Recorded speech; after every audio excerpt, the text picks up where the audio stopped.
Hello everyone, this is KellyXP here. Welcome back to my channel. And today's video is really kind of creepy and scary at the same time. So recently, I've been, oh god, what should I say? I recently listened to Vocaloid, like a couple of months ago. And I decided to came across in some Vocaloid songs that I pretty much know. Because, you know, I've been, like, listening to Vocaloid as well, like years ago as well. So, like, I usually listen to some, like, really, like, not so great Vocaloid songs. By not so great, I mean, like, kind of scary Vocaloids. Not, like, scary, but, like, it has, like, some disturbing topics. As well as, like, there's some that include, Copycat, Madness of Duke Venomania, and as well as some Alice of Human Sacrifice. Sorry about that. And in this video, I was thinking about making a list of five disturbing Vocaloid songs that are pretty much well known. So let's get started. So the first song in this list is called AaAaAaAaAa. Oh, sorry, let me make it more clear.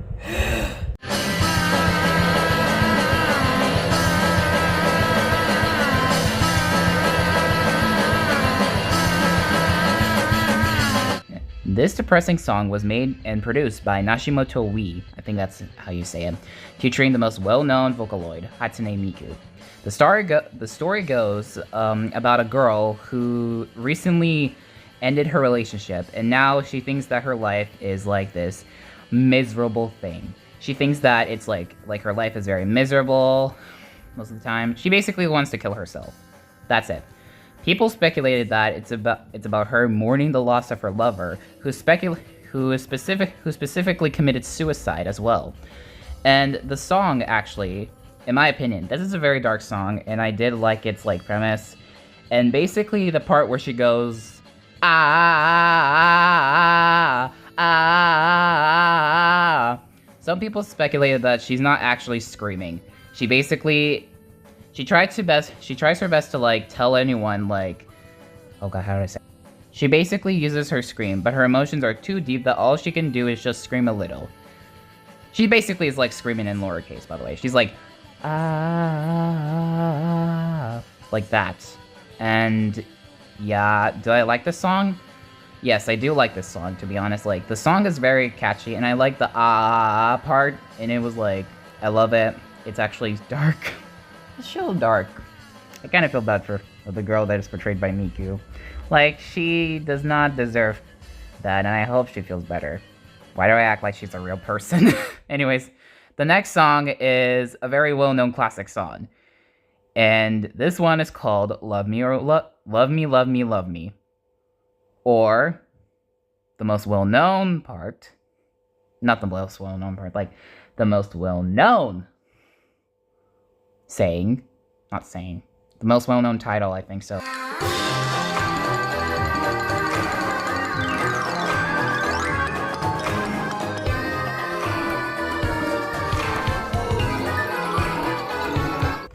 Okay, this song is a very well-known song. This was produced by Kikuo, who also made Hole Dwelling as well.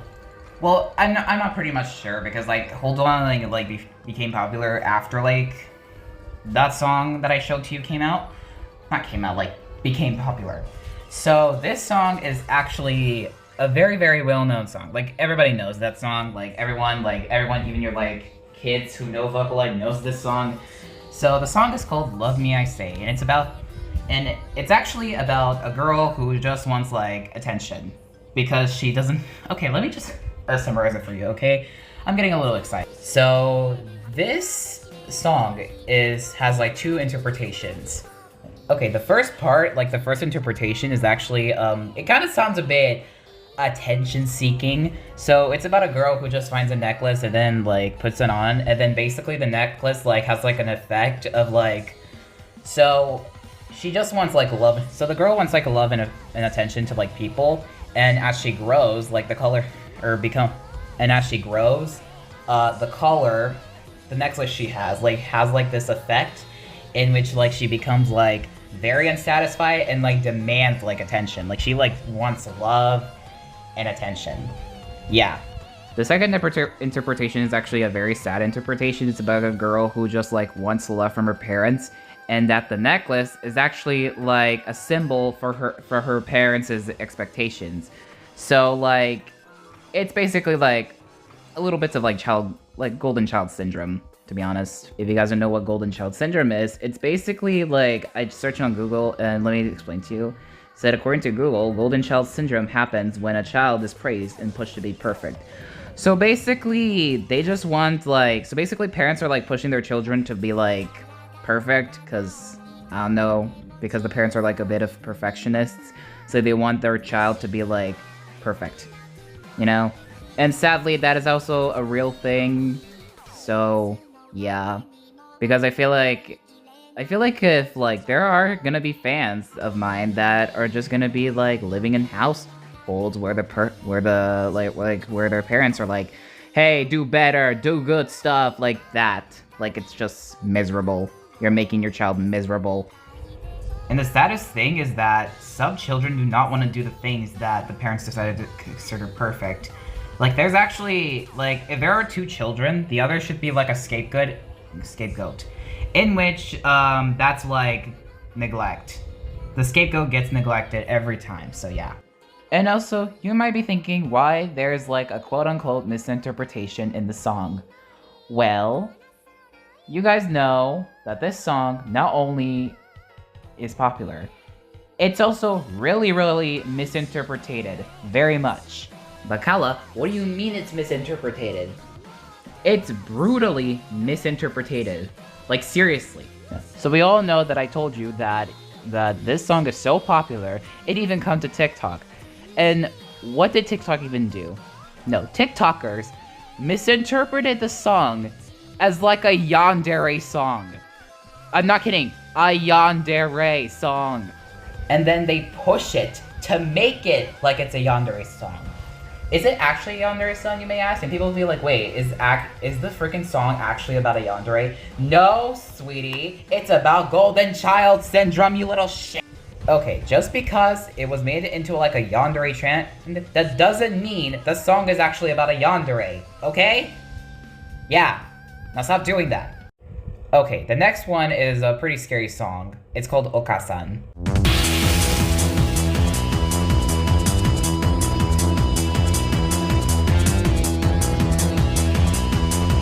So, Okaasan is produced by Majigurita P and also featuring Hatsune Miku. The previous song, Aishite, is also has like Hatsune Miku. So, yeah. So basically, Okaasan is about Miku telling us that her mom is coming. Her mother is coming. We don't know who the fuck that Okaasan person is. But Okaasan is basically Miku's mother, to be honest. And then Miku tells us that she's gonna have her neck twisted, meaning that her mother will kill her by breaking her neck. And at the end of the song, her voice started to deteriorate, and then there's static, implying that Mommy Dearest killed her. And according to Spectro Heliotic, because I mostly got his information from his like essay on Okaasan, he said that Okaasan is also a backmasking song. Well, if you don't know what backmasking is, it's basically a technique that is used in songs to like make subliminal messages, in that which, if you play the song backwards, you hear messages. And this song is also that. And basically, when you play reverse, it gets a very sinister, really creepy, sinister, disturbing plot of the frickin' story. The song, particularly. And also, I don't feel like putting the reverse video, but here's what it says. And in these messages, it's implying that Miku is begging us to get her out of, like, her house, or else Mommy Dearest is gonna come after her and kill her and probably snap her neck. Also, one thing, there's actually a remake of this song called Okaasan Rebirth, and it's basically like the same song. It's literally disturbing, but also it has a technique, a backmasking technique. But this song particularly, the remake, is making us look on our shoulder because it makes it look like that Okaasan is literally behind you. Is literally behind you, snap your neck. And then, in Spectro's video, according to him, what makes the song very eerie is that Miku is a robot. She's an AI synthesizer. She's not an actual human. And that is what makes the music scary.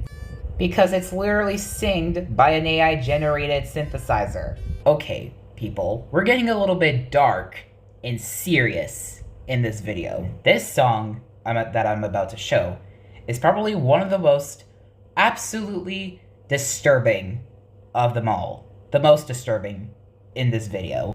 This particular song is the reason why I decided to make this video. Because I've listened to it yesterday, and it was a scary song, of course. A very, very, very, very scary fucking song. Not only is it scary, but it's also really disgusting. The thing is, this particular Vocaloid song is actually based on a real-life serial killer. Yes, you heard me correctly. This song is literally based on a real-life serial killer. Yeah, a person who kills people. And that is no other than... Secrets of Wysteria. Oh boy.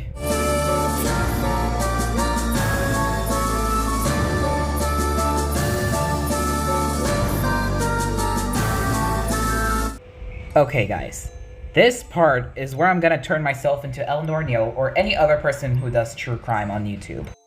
The song, Secrets of Wysteria, produced by Steam Pianist and featuring Vocaloid Oliver, is a literal song about the serial killer Albert Fish. Who is Albert Fish, you may ask? Well, Albert Fish is an American serial killer from the 1920s to the 1930s.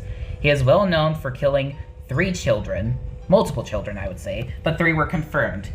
And all he does is killing them, as well as cooking them and slicing them into pieces and eating them. Which is just ugh. The 3 confirmed dead victims were named Grace Budd, Frances McDonald, and Billy Gaffney. But the focused victim was no other than Grace Budd, a 10-year-old girl born in Manhattan in New York. In the beginning of Secrets of Wysteria, we see 3 floating decapitated heads. They symbolize the 3 confirmed victims of Albert Fish, the middle being Grace. The little house below is supposed to represent the cottage that Albert killed Grace in. Albert also has multiple names, such as the Werewolf of Wysteria and the Gray Man. Basically what the song is basically how Albert killed his victims in very, very many gruesome ways. In the lyrics of the first verse, it explains Albert persuading Gracie's parents to take her to his niece's birthday party. And then, Albert took Grace to the Wysteria cottage, in which he killed and ate the poor girl. But the line, which is, "Swift sharp needles do spot his face." This lyric actually represents the killer's masochism, making that little sick bastard a sadomasochistic cannibalistic freak. 6 years later, after the disappearance of poor Grace, that little shitty bitch decided to send a letter to her mom in which he described the graphic details of what he did to her own daughter. By the way, I'm gonna show the 4 last paragraphs of the letter that he said to her, because that's the whole Grace part, while the others are just like the other victims of what he did to them. Here is the full thing. What the fuck is this goddamn letter?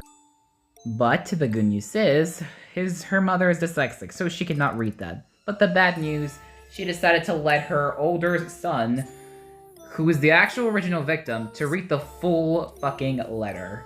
And guess what? He was sent to prison and to the electric chair for her murder. I almost forgot something. Just like Okaasan, Secrets of Wysteria is also a backmasking song, in which, in the start of the reverse, you can hear the 6 final sentences in the letter. And one last thing, I would like to say rest in peace to the victims of Albert Fish. They did not deserve their fate. And here we are, the final Vocaloid song. That is disturbing.